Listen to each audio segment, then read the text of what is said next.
প্রশ্ন করি, মসজিদ কার ঘর? আল্লাহর ঘর। মসজিদ যদি, কোরআন বলছে মসজিদ আল্লাহর ঘর, প্রমাণ দিচ্ছে, আয়াতটা পড়ি, ওয়ান্নাল মাসাজিদা লিল্লাহি ফালা তাদউ মা আল্লাহি আহাদা, সূরা জিন 29 পারা।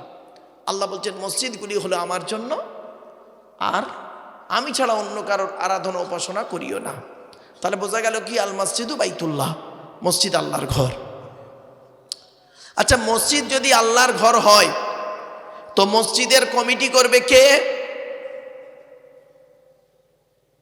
আর কথা নেই। আরে মসজিদ যদি আল্লাহর ঘর হয় তা কমিটি করবে কে? যার ঘর সে, তা কমিটি করবে কে? আল্লাহ। মসজিদ যদি আল্লাহর ঘর হয় তা কমিটি করবে কে? আল্লাহ করবে। তা আল্লাহই তো কোরআনে মসজিদ কমিটি করে দিয়েছে। আপনাদেরকে বলিনি, মৌলবীরা বলেন তাই জানেননি। বলবো? এই বলবো কি বলুন? শুনে যান আজকে, যাকে তাকে মসজিদ কমিটি করবেন না। আল্লাহ কোরআনে বলেছেন মসজিদ কমিটি কে হবে, শুনে নিন আগে।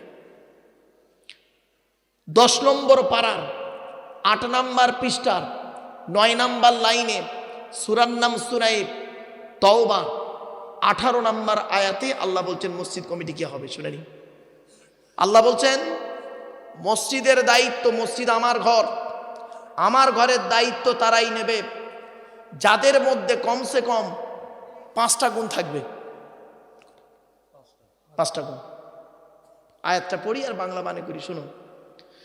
ইন্নামা ইয়ামুরু মাসাজিদাল্লাহি মান আমানা বিল্লাহ ওয়াল ইয়াউমিল আখিরি ওয়া আকামাস সালাতা ওয়া আতাজ যাকাত ওয়া লাম ইয়াখশা ইল্লাল্লাহ ফাআসা উলাইকা আইয়াকুনু মিনাল মুহতাদিন। আল্লাহ নিজেই জানিয়ে দিচ্ছেন মসজিদ আমার ঘর, আমার ঘরের দায়িত্ব তারাই নেবে যাদের মধ্যে পৃথিবীতে কমসে কম 5টা গুণ থাকবে।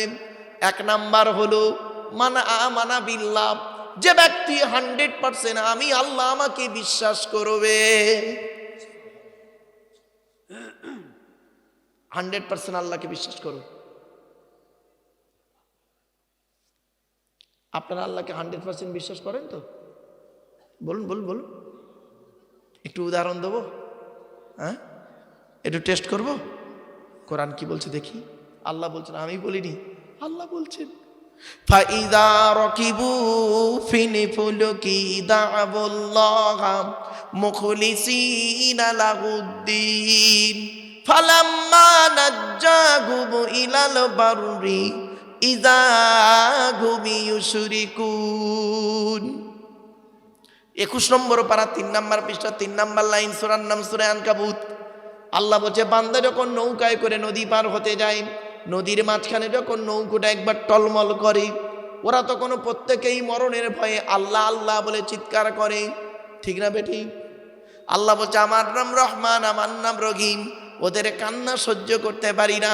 ফালাম্মা নাজ্জাহুম ইলাল বাররি, যখন ওদের ডাঙায় তুলে দিই, ওরা এত বড় মুনাফিক বদমাইশ, যেই ডাঙায় উঠে গেল ইযা হুম ইউশরিকুন, আমার সঙ্গে শিরক করে আর বলে মাঝি ভালো ছিল বলে বেঁচে গেছি, নইলে মরে যেতুম, ঠিক না বেটি? হয়েছে? আরেকটা দলিল দিচ্ছি কোরআনের আয়াত, ফাইদা মাসাল ইনসানা দুররু দাআনা লিযামবিহি আও কাইদান আও কাইমাম ফালাম্মা কাশাফনা আনহু দুররাহু মাররাম কাআল্লাম ইয়াদউনা ইলা দুরদিম মাসাম। 11 নম্বর পারা 7 নম্বর পৃষ্ঠা 10 নম্বর লাইন, সূরার নাম সূরা ইউনূসের 12 নম্বর আয়াত। আল্লাহ বলছে মানব জাতিকে আমি যখন কোনো বিপদ আপদ মুসিবত দিই, মানব জাতিকে যখন বিপদ আপদ মুসিবত দিই, ও তখন দাঁড়িয়ে বসে শুয়ে আমার কাছে কাকুতি মিনতি করে কান্নাকাটা করে, আর যেই বিপদ থেকে উদ্ধার করে দিই এমনভাবে বাজারে বুক ফুলিয়ে চলে, ওর যেন কোনো বিপদ হয়নি, ঠিক না বেটি? এই জন্য আল্লাহ বললেন মান আমানা বিল্লাহ, আমার ঘরের দায়িত্ব ওই ব্যক্তি নেবে যে ব্যক্তি 100% আমাকে বিশ্বাস করবে।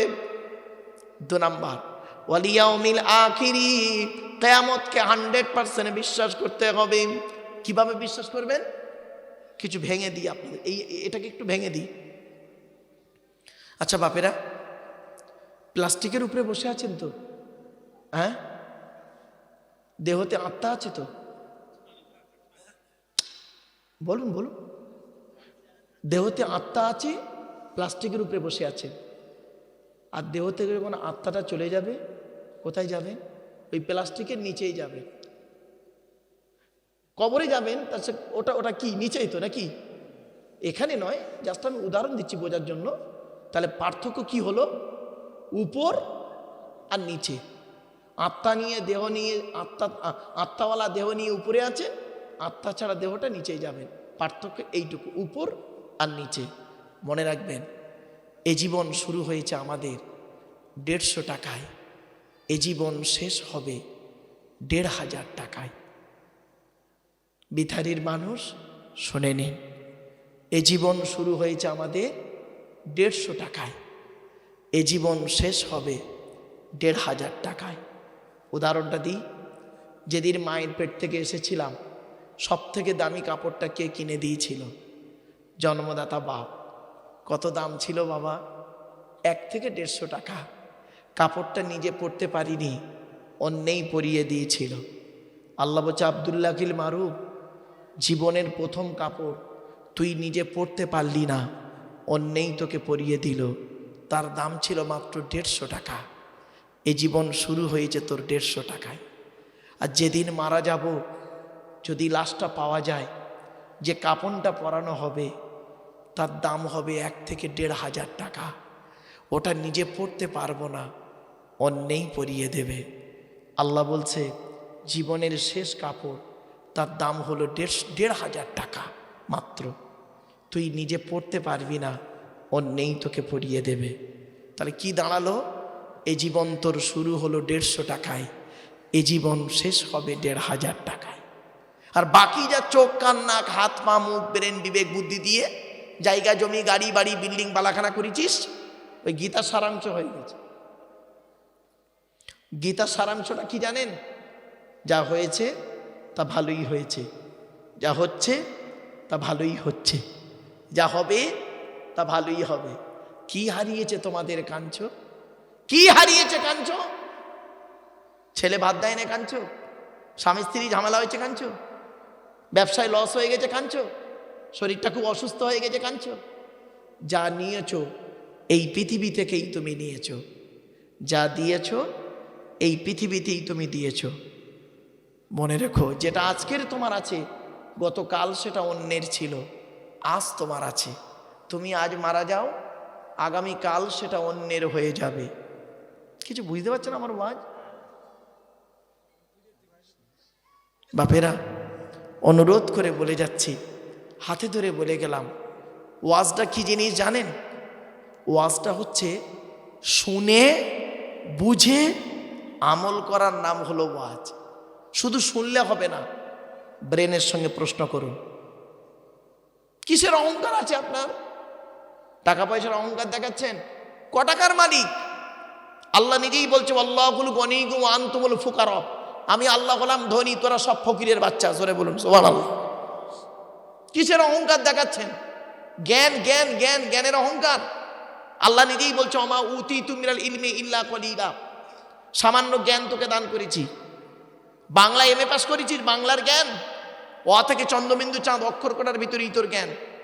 সামান্য অ থেকে চন্দ্রবিন্দু চাঁদের মধ্যে একটা ভাষার মধ্যে দুটো অক্ষর একবারই, দুটো অক্ষর এসেছে একসাথে, ব ব ব, প ফ ব, অন্তর্জর অল। বল, তা দুটো অক্ষর কেন একটা ভাষা এলো? কোনোদিন মাথায় ঢুকেছে? হয়ে গেছে। প ফ ব, অন্তর্জর অল ব। তার কি এমন ভাষা পৃথিবীতে যে ভাষার মধ্যে একই অক্ষর দুবার এলো? কোনোদিন ভাবেননি। আল্লাহ বলছে, কিসের অহংকার দেখাস?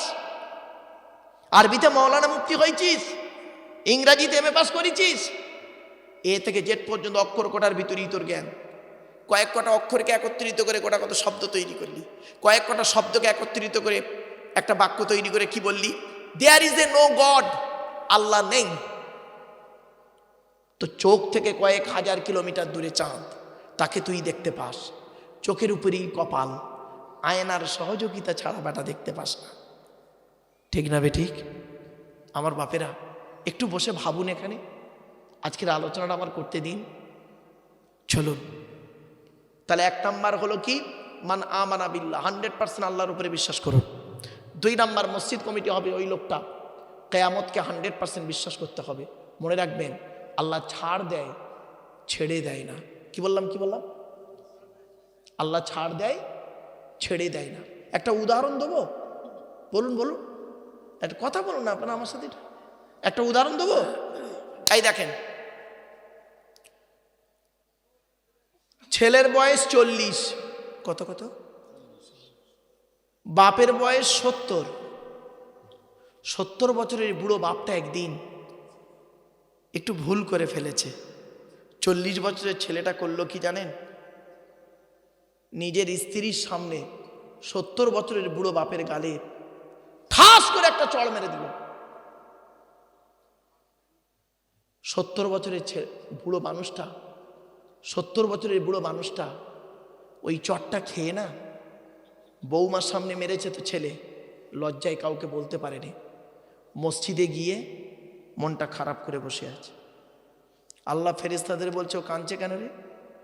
ফেরেশতারা বলছে, আল্লাহ, যে কান্না ডাকটা শোনার জন্য ওই হসপিটালের বারান্দায় বসেছিল, সেই ছেলেটাই ওর গালে চড় মেরেছে বৌমার সামনে, এই জন্য কাঁদছে। আল্লাহ বলে, ওকে কাঁদতে নিষেধ কর, ওর পাওয়ার দিয়েছে, ও নিজেও জানে না। আমি দিয়েছি পাওয়ার কোরআনে, আমার নবী দিয়েছে ওদের পাওয়ার, বাম্মা নিজেই জানে না বাম্মার কি পাওয়ার। দাঁড়ান, একটু ধৈর্যের পরিচয় দিন। তো লোকটা কি করলো, কিছুক্ষণ কেঁদে মনটা খারাপ করে বাড়ি চলে এলো। 2 মাস পর স্ট্রোকে লোকটা মারা গেল। ছেলে করলো কি, জানাজা নামাজ টামাজ পড়িয়ে টড়িয়ে 2 বছর দোয়া ফোয়া করে টোরে 2 বছর পরে বাপের কথা ভুলে গেছে, হয়ে গেল, ব্যাস শেষ। 40 বছর পর, কত বছর? ছেলের বয়স তখন কত হবে? এই 80 বছরের বুড়ো, এ 4 বার হজ করেছে, 6 বার ওমরা করেছে। এর 4টে ছেলে। ছোট ছেলেটা না একটু কাড়াক টাইপের, মানে মেজাজ গরম। হঠাৎ একদিন করেছে কি, ছোট ছেলেটা ছোট বৌমার সামনে হাজি সাহেবের সঙ্গে কথা কাটাকাটি হতে ছোট ছেলেটা করেছে কি, হাজি সাহেবের মানে বাপের দাড়িটা ধরে এগালে একটা দিয়ে দিয়েছে। ব্যাস, তৃতীয় অমনি বেটা করেছে কি, লজ্জা লেগে গেছিস, বৌমার সামনে আমার গালে চড় মারলো আমার ছেলে। সোজা মসজিদে চলে গেছে, অজু করেছে, 2 রাকাত নামাজ পড়েছে, মোনাজাতে হাত তুলেছে, রব্বানা যালামনা আনফুসানা ওয়া ইল্লাম তাগফির লানা ওয়া তারহামনা লানাকুনান্না মিনাল খাসিরিন। আল্লাহ, আমি তোমার কাবা ঘরের মেহমান, আল্লাহ হজরে আসওয়াদে চুমা দিয়েছি, মদিনা শরীফ রওজা মুবারক জিয়ারাত করেছি, 6 বার হজ করেছি, 12 বার উমরা করেছি। আল্লাহ, আমার ছোট ছেলে আজকের বৌমার সামনে আমার গালে চড় মেরেছে, এর বিচার তুমি করো আল্লাহ। আল্লাহ বলছে, ওরে হাজি সাহেব, এর বিচার আমি সেই দিন করে রেখেছিলাম। আজ থেকে 40 বছর আগে তুই তোর বাপের গালে একটা চড় মেরেছিস, ওই চড়টা আমি তুলে রেখে দিয়েছিলাম, শুধু সমেত আজকে ফেরত দিলাম।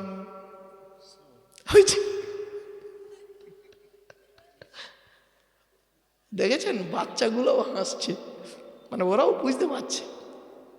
এই জন্য বলি, আল্লাহ ছাড় দেয়, ছেড়ে দেয় না। বাপেরা, আলোচনাগুলো করতে দিন। এরপরে আসছি, মসজিদ কমিটি হতে গেলে কি হবে? 3 নাম্বার, ওয়াকামাস সালাত, 5 ওয়াক্ত নামাজি হতে হবে। ও বাবা, অনেক মসজিদ কমিটি আছে গো বাপ, 5 ওয়াক্ত নামাজ পড়ে না।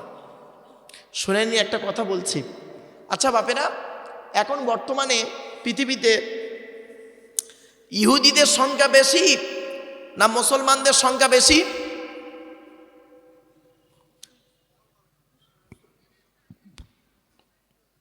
বলুন। ইহুদিদের সংখ্যা বেশি না মুসলমানের সংখ্যা বেশি? মুসলমানের সংখ্যা অবশ্যই বেশি, ইহুদিদের সংখ্যা কম। ইহুদি খুব কম, ইহুদি খুব কম গো বাবা, জানেন না তাই চুপ মেরে আছেন, ভুলভাল বকছেন। ইহুদিদের সংখ্যা খুব কম, মুসলমানের সংখ্যা বেশি। তো আজ বর্তমানে মার খাচ্ছে কারা? ইহুদিরা না মুসলমান না? তাই যাদের সংখ্যা বেশি তারা মার খাচ্ছে কেন? কতদিন মার খাবে শুনে নিন। আজকে বিথারির মানুষ ভুলে এনে ফেলেছেন লোকটাকে, শুনে নিন। ইহুদিদের একটা কেতাব আছে, ইহুদিদের একটা কেতাব আছে, কেতাবটার নাম কি জানেন? তালমুদ। কি বললাম?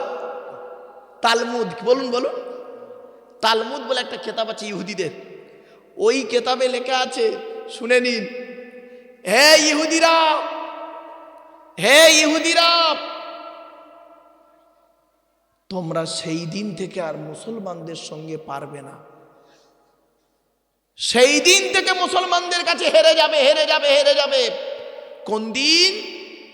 যেদিন তোমরা দেখবে মুসলমানদের জুম্মার নামাজের জামাত ফজরের নামাজের জামাতের সমান হবে। কিছু বুঝতে পারছেন ওয়াজ? তার মানে মুসলমানদের যেদিন দেখবে ওরা জুম্মার নামাজে, যত লোক জুম্মার নামাজ পড়বে তত লোক ফজরের নামাজে জামাতে হাজির হবে যেদিন, সেই দিন থেকে বুঝে নেবে আমাদের খেল শেষ, আমরা আর মুসলমানদের সঙ্গে পারবো না। আর ইহুদিরা এটা এখনো ভালো রকম বুঝে নিয়েছে। ওরা লক্ষ্য করে এ মুসলমানদের ফজরের নামাজের আজানের জামাতে কজন হয় আর জুম্মার জামাতে কজন হয়। এরা সেই মুসলমানের বাচ্চা, এরা সেই মুসলমানের বাচ্চা। এরা কি করে? জুম্মার নামাজের দিন, জুম্মার দিনে মসজিদের 3 তালা ভর্তি করে দেয়, আর ফজরের নামাজি ইমাম সাহেব আর 5টা বুড়ো ছাড়া আর কেউ পাওয়া যায় না। অতএব এ মুসলমানকে যত মারবি কোনো অপরাধ হবে না। কিছু বুঝতে পারছেন? বাড়ি থেকে ভাববেন। এই কোরআনে আছে 82 জায়গায় বিভিন্ন অ্যাঙ্গেলে নামাজের কথা। কত টাকা? 82 জায়গায় বিভিন্ন অ্যাঙ্গেলে নামাজের কথা। আর এই কোরআনে আছে 92 জায়গায় লেখাপড়ার কথা। তো কোন সংখ্যাটা বেশি, 82 না 92? তাহলে লেখাপড়ায় পিছিয়ে কেন? কোরআনের প্রথম বাক্য ছিল ইকরা, রিড, পড়ো পড়ো পড়ো। আর মুসলমানদের প্রথম বাক্য গেল গেল গেল গেল। এদের পেট শান্তি তো দুনিয়া শান্তি। অনেক মুসলমানের বাড়িতে গিয়ে দেখবেন, অনেক মুসলমানের বাড়িতে গিয়ে দেখবেন সামসেটগুলোতে বড় বড় কেতাব কেনা আছে, ছেলে আমার মাস্টার, ডাক্তার, ইঞ্জিনিয়ার, প্রফেসর হবে, কোর্টের জজ হবে। আর অনেক মুসলমানের বাড়িতে গিয়ে আজকে দেখবেন সামসেটগুলোতে বিশাল বড় বড় তরকারি হাঁড়ি আছে, মাল বকরাই দেবে রবে। শুনে নিন, ছেলেকে ছেলেকে ধনী না বানিয়ে জ্ঞানী বানিয়ে যান, ধনী না বানিয়ে জ্ঞানী বানিয়ে যান। সুশিক্ষায় শিক্ষিত করুন। এখন আপনারা বলবেন, বিথারির মানুষ অনেকে বলবেন, মৌলানা সাহেব আমি তো গরিব লোক, কি করে লেখাপড়া শেখাবো? ওটা কোনো কজ নয়। যে চাই চিনি তাকে যোগাই চিন্তামণি। আপনি কি জানেন ভারতের প্রাক্তন রাষ্ট্রপতি আবু বাকির জয়নাল আবিদিন আব্দুল কালাম, যিনি মারা গেছেন, ভারতের প্রাক্তন রাষ্ট্রপতি, তার বাপের থেকে আপনি খুব গরিব। ভারতের মিসাইল ম্যান বলা হয় যাকে। এই খবর তো রাখেননি আপনারা। এই জন্য ছেলে মেয়েকে সুশিক্ষায় শিক্ষিত করুন। আর পুরুষদেরকে বলে যাচ্ছি, আগে ভালো ছেলে হন, পরে ভালো জামাই হবেন। আমরা এখানে যারা বসে আছি, দাঁড়িয়ে আছি, অনেকে ভালো জামাই হতে পেরেছি, ভালো ছেলে হতে পারিনি। ঠিক না বেঠিক? আগে ভালো ছেলে হন, পরে ভালো জামাই হবেন। আমার শ্বশুর আমাকে বলে আমার জামাই খুব ভালো, আমার শাশুড়ি আমাকে বলে আমার জামাই খুব ভালো।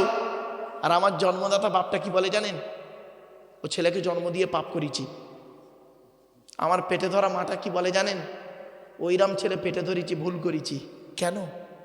যে মা, যে বাপ আপনাকে আমাকে ছোটবেলায় কোলে করে আদরের চুমা দিল, কি এমন কাজ করলেন, কার মাধ্যমে করলেন? সেই বাম্মাজ আব্বা বলে ডাকে না? শুনে নিন, 75 বছরের বুড়ো বাপটা, 75 বছরের বুড়ো বাপটা যদি এখন 50 বছরের ছেলেটাকে একবার আব্বা বলে ডাকে, ওই 75 বছরের বুড়ো বাপের আব্বা ডাকটা আল্লাহর রহমতের আরশে আজিমের ডাক। এই কোরআনে আছে আল্লাহর নবীদের পরই স্থান হলো বাপ আর মায়ের। একটু ধৈর্যের পরিচয় দিন। এরপরে অথবা কারোর বাড়িতে কোনো রূপও নাই, 7.5 ভরি সোনা রয়েছে বা সেই পরিমাণ মূল্য, যাকাত ফরজ। এখন একটা মজার জিনিস হলো কি জানেন, একজনের বাড়িতে আছে 1 ভরি সোনা, 1 ভরি সোনা আর 10 ভরি রূপো, ওই দুটো মিলে যদি 52.5 ভরি রূপোর মূল্যে হয় যাকাত ফরজ। তা আমার মনে হয় আপনাদের এই বিথারি গ্রামে যাকাত দেওয়ার লোক সকলেই হয়ে গেছেন কম বেশি। 2 ভরি সোনা 1 ভরি সোনা প্রত্যেক মেয়ের কাছেই আছে, পাওয়া যাবে।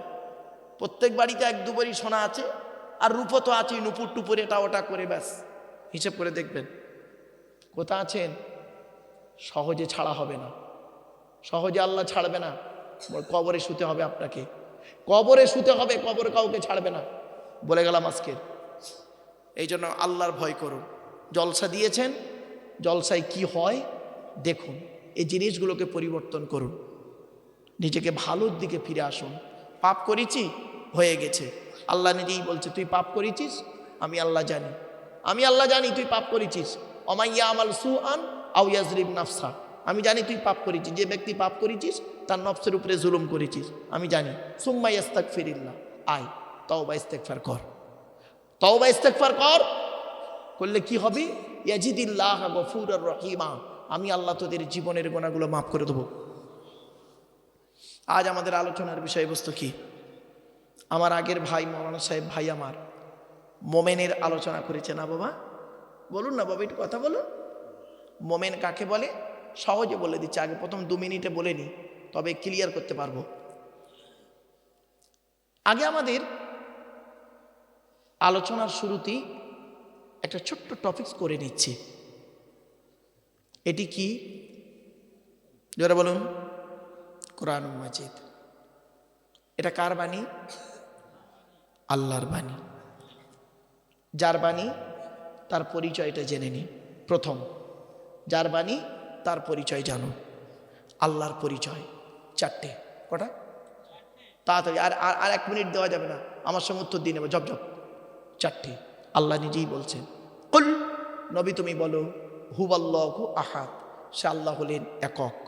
2 নাম্বার, আল্লাহুস সামাদ, আল্লাহ হলেন অমুখপেক্ষী, আল্লাহ কারোর মুখপেক্ষী নন, সারা পৃথিবী তার মুখপেক্ষী। 3 নাম্বার, লাম ইয়ালিদ ওয়া লাম ইউলাদ, আল্লাহ কাউকে জন্ম দেয়নি, আল্লাহ কেউ জন্ম দেয়নি। 4 নাম্বার, ওয়া লাম ইয়াকুল লাহু কুফুয়ান আহাদ, আল্লাহর সমকক্ষ কেউই নেই। এই হলো কোরআনে আল্লাহর 4টে পরিচয়।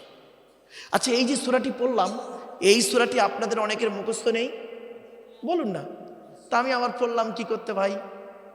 শুনে নিন, কমসে কম 4টে কারণ, কমসে কম 4টে কারণ। কি কি?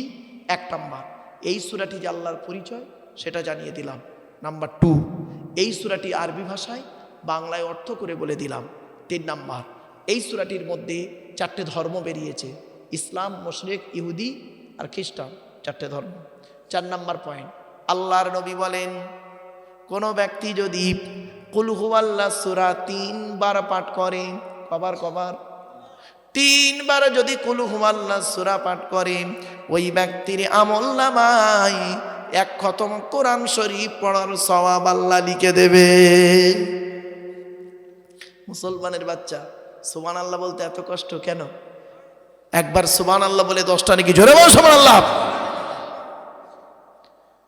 আরেকটা হাদিস, আল্লাহর নবী একদিন দাঁড়িয়ে আছেন, আল্লাহর নবী একদিন দাঁড়িয়ে আছেন, একজন সাহাবী নবীকে এসে বলছেন, ইয়া রাসূলুল্লাহ, আমি কোরআনকে অত্যন্ত ভালোবাসি, আমি কোরআনকে খুব ভালোবাসি।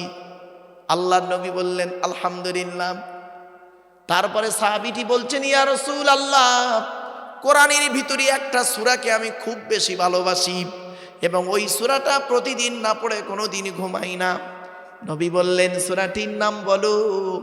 আল্লাহর নবী বললেন, বলার পরে সাহাবী বলছেন, ইয়া রাসূলুল্লাহ, ওই সূরাটির নাম হলো কুল হুয়াল্লাহ সূরা। আল্লাহ রাসূল বলেন, এই কুল হু আল্লাহ সূরা বেশি ভালোবাসার কারণে আল্লাহ পাক তোমাকে কিয়ামতের মাঠে নাজাতের ওসিলা করে দেবে। এজন্য রাতে ঘুমানোর সময় অজু করে ঘুমাবেন, রাতে ঘুমানোর সময় অজু করে ঘুমাবেন, কুল হু আল্লাহ সূরা পড়ে ঘুমাবেন। মা বোন যারা বক্তব্য শুনছেন শুনে নিন, মেয়েদেরকে বলছি, মা বোনেরা রাতে ঘুমানোর আগে অজু করে নেবেন আর কুল হু আল্লাহ সূরা 3 বার পড়বেন। কুল আউযু বিরাব্বিল ফালাক একবার, কুল আউযু বিরাব্বিন নাস একবার, আয়াতুল কুরসি যদি মুখস্থ থাকে পড়বেন, সূরা ফাতিহা একবার পড়বেন, দরুদ শরীফ কয়েকবার পড়ে নিজের গায়ে, স্বামীর গায়ে, ছেলে মেয়ের গায়ে ফুঁক দিয়ে ঘুমাবেন। জেন ভূত পরি জাদু বান টোনা কিছুই লাগবে না। জোরে বলুন। মুরব্বীদেরও বলে দিচ্ছি, আপনি তো বয়স হয়ে গেছে, 60 বছর বয়স হয়ে গেল, দাড়ি তো সব পেকে গেল, তা আপনি নিজে নাতির গায়ে ফুঁক দিতে পারেন না? হ্যাঁ, লোকের ভরসা করে পড়ে থাকেন। নিজে আমলটা করুন। ইসলাম শেখায়, অপরের উপরে নির্ভরশীল হতে বলেনি। ইসলাম বলে তুমি নিজে চেষ্টা করো, শেখো, আমল করো, এটাই হলো ইসলামের আদর্শ। চলো এবারে আসছি, আল্লাহ যুগে যুগে নবী রসুল পাঠিয়েছেন আর যুগে যুগে কেতাব পাঠিয়েছেন। তা আমরা আজকে যে কেতাবের আলোচনা করব, কেতাবটির নাম হলো কোরআনুল মাজিদ। এখন কোরআনের পরিচয়টা দিই। কোরআনের পরিচয় কি? কোরআন আল্লাহর তরফ থেকে জিবরাইলের মাধ্যমে হযরত মুহাম্মদ সাল্লাল্লাহু আলাইহি সাল্লামের উপরে আরবের মক্কা নগরীর নিকটবর্তী একটি গুহাটির নাম হলো হেরা। হেরা নামক গুহাতে 610 খ্রিস্টাব্দে, কত বললাম, কত 610 খ্রিস্টাব্দে 1 ফেব্রুয়ারি সোমবার, আর আজকের তারিখটা কত ছিল বাবা? 11ই ডিসেম্বর 2025 সাল, বৃহস্পতিবার, তাই তো? আর কোরআন এসেছে 610 সাল 1 ফেব্রুয়ারি সোমবার।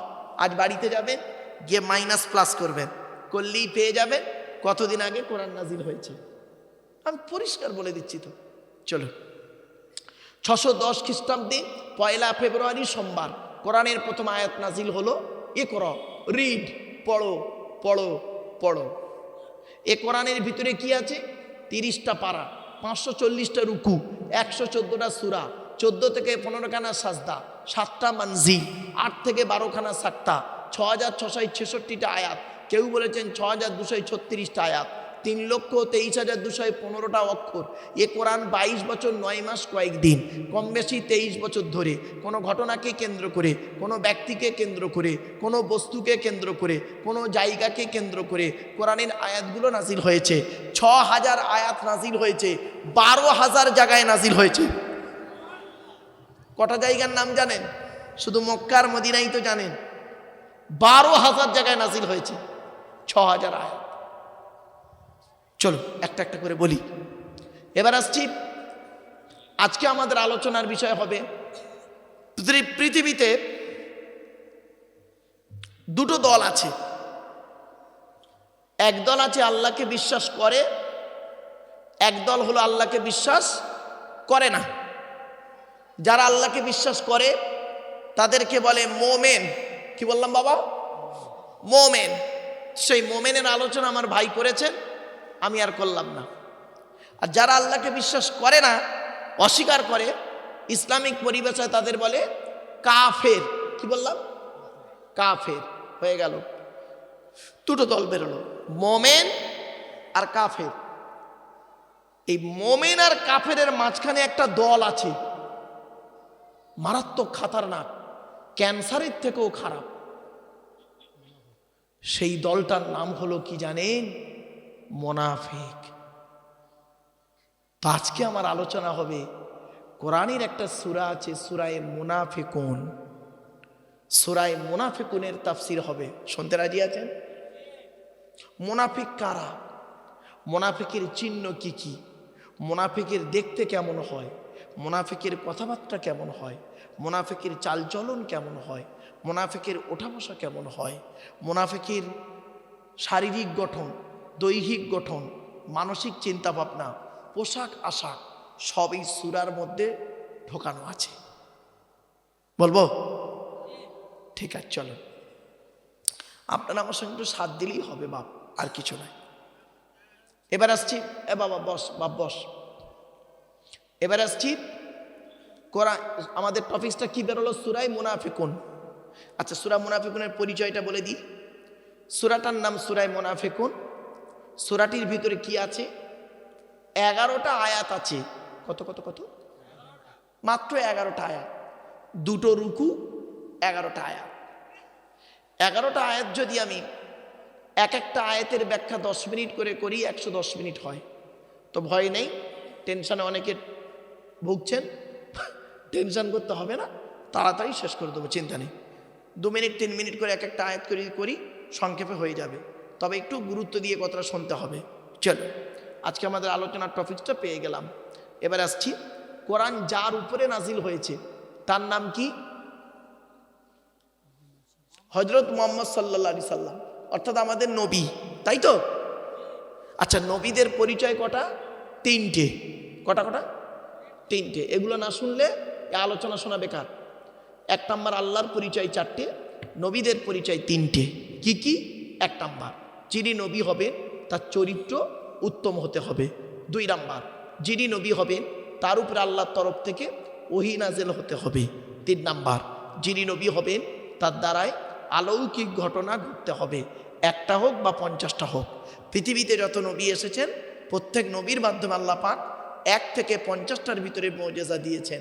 আমার নবী বিশ্ব নবী কুল কায়নাতের রাসূল রাহমাতুল লিল আলামিন মুহাম্মদ সাল্লাল্লাহু আলাইহি ওয়াসাল্লামের মাধ্যমে আল্লাহ পাক পৃথিবীতে 1000-এরও বেশি মুআজিজা দিয়েছেন। কটা জানেন? কটা জানি আমরা? আসুন 2-1টা বলবো আজকে, দাঁড়ান। এবার আসছি, আমাদের নবীর পরিচয়টা কি এটা জেনে নিতে হবে। যেহেতু তার উপরে কোরআন নাজিল হয়েছে, তার পরিচয় জানবো না। মুখে শুধু আইলা মুহাম্মদ সাল্লাল্লাহু আলাইহি সাল্লাম বললে হবে না। মুখে আপনি বলে দিলেন আইলা মুহাম্মদ সাল্লাম, ওর নাম ভালোবাসা নয়, ওর নাম ভালোবাসা নয়। চলুন, কোরআনে বলা হয়েছে আতিউ ইয়া আইয়ুহাল্লাযীনা আমানু, হে ঈমানদার বান্দাগণ, আতিউল্লাহ ওয়া আতিউর রাসূল, তোমরা আল্লাহকে অনুসরণ করো, রাসূলকে অনুসরণ করো। ওয়ালা তুবতিলু আমালাকুম, তোমাদের আমলগুলো আমি আল্লাহ বরবাদ করব না। আমরা আল্লাহকে অনুসরণ করিনি, অর্থাৎ কোরআনকে অনুসরণ করিনি, আর নবীকেও অনুসরণ করিনি, নবীর হাদিসগুলো বাস্তবায়ন করিনি। এটাই হলো আমাদের সব থেকে বড় সমস্যা। নবীর পরিচয়টা কি? আমাদের নবীর নাম মুহাম্মদ সাল্লাল্লাহু আলাইহি ওয়াসাল্লাম। নবী কোন বংশে জন্মগ্রহণ করেছেন বাবা? কুরাইশ বংশে। কার নাম কুরাইশ? শুনে নিন। মুহাম্মাদের বাপের নাম আব্দুল্লাহ, আব্দুল্লাহর বাপের নাম আব্দুল মুত্তালিব, আব্দুল মুত্তালিবের বাপের নাম আব্দে মান্নাফ, আব্দে মান্নাফের বাপের নাম হাশেম, হাশেমের বাপের নাম কুসাই, কুসাইয়ের বাপের নাম কিলাব, কিলাবের বাপের নাম মুর্রা, মুরার বাপের নাম লুবাই, লুবাইয়ের বাপের নাম কাব, কাবের বাপের নাম গালিব, গালিবের বাপের নাম ফিগির, ফিগির থেকে কুরাইশ বংশ এসেছে। নবীর বাপের নাম আব্দুল্লাহ, মায়ের নাম আমিনা, দাদার নাম আব্দুল মুত্তালিব, দাদির নামটা কি? নেতিলা বিনতে খব্বাব, ব্রাকেটে ফতেমা, কেউ বলেছেন সামিরা। নবীর নানার নাম হলো আব্দুল ওয়াহাব জুহরি, নবীর নানির নাম হলো বারিরা বা বাররা, নবীর দুধমার নাম হলো হালিমা, নবীর দুধ বাপের নাম হলো হারেস, নবীর দুধ ভাইয়ের নাম আব্দুল্লাহ, নবীর বাপের নাম আব্দুল্লাহ, নবীর দুধ ভাইয়ের নাম আব্দুল্লাহ, দুটো যেন এক করে ফেলবেন না। নবীর জন্ম 570 খ্রিস্টাব্দে। ইংরেজি কি মাস ছিল? 29শে আগস্ট। আরবি মাস ছিল রবিউল আউয়াল মাস, 12 তারিখ, মতান্তরী 9 তারিখ। সোমবার শবে সাদেকের সময় আরবের মক্কা নগরী কুরাইশ বংশে নবীর জন্ম। নবীর বাপেরা হলো 10 ভাই, নবীর মায়েরা হলো 19 বোন। এইটা টেনে টেনে বললে সুবহানাল্লাহ জোরে বলতেন। কারণ আপনার মাথায় মৌলবীরা ঢুকিয়ে দিয়েছে কিছু মৌলবী, যে টেনে বলার পরে সুবহানাল্লাহ বলতে হয়, ভালো কথা বলে সুবহানাল্লাহ জোরে বলতে হয়। এটা আপনাদের মাথায় এখনো ঢোকানো হয়নি। তো বাবা, অনুরোধ করে বলছি, ভালো কথা শোনার পরে সুবহানাল্লাহ বলবেন, আল্লাহ খুশি হবে। চলো, নবীর বাপেরা হলো 10 ভাই, নবীর মায়েরা হলো 19 বোন, নবীর 9টা চাচা, 18টা খালা, 6টা ফুপু, 7টা ছেলে মেয়ে। আপনি নবী তো কিছুই জানেন না। নবীর 9টা চাচার নাম কি? 9টা চাচার নাম শুনুন। বড় চাচার নাম হারেস, কি বললাম বাবা? হারেস, জুবাইর, মুকাইম, ফাইদাক, জাইদাক, আবুল আহাব, হামজা, আব্বাস, আবু তালেব। নবীর বাপ হলো আব্দুল্লাহ। নবীর 7টা ছেলে মেয়ে, 3টে পুত্র সন্তান, 4টে কন্যা সন্তান। 3টে পুত্র সন্তানের নাম কি? বড় ছেলেটার নাম কাসেম, পরের ছেলেটার নাম তাহের বা তৈয়েব, ছোট ছেলেটার নাম হলো ইব্রাহিম। 4টে কন্যা সন্তানের নাম কি? বড় মেয়েটার নাম জয়নাব, রুকাইয়া, উম্মে কুলসুম, ছোট মেয়েটার নাম হলো ফতেমা, যার সঙ্গে নবীজি আলীর বিবাহ দিয়েছিলেন।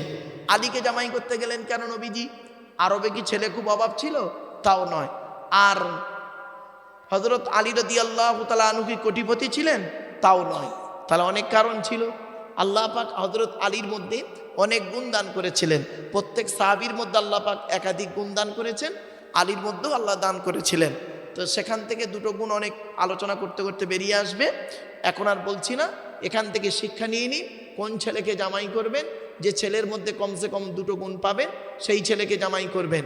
আর কোন মেয়েকে বৌমা করবেন, যাই তাই মেয়েকে বৌমা করবেন না, সাদা চামড়া দেখে ছুটবেন না, সব সাদা চামড়ার মেয়ে ভালো নয়।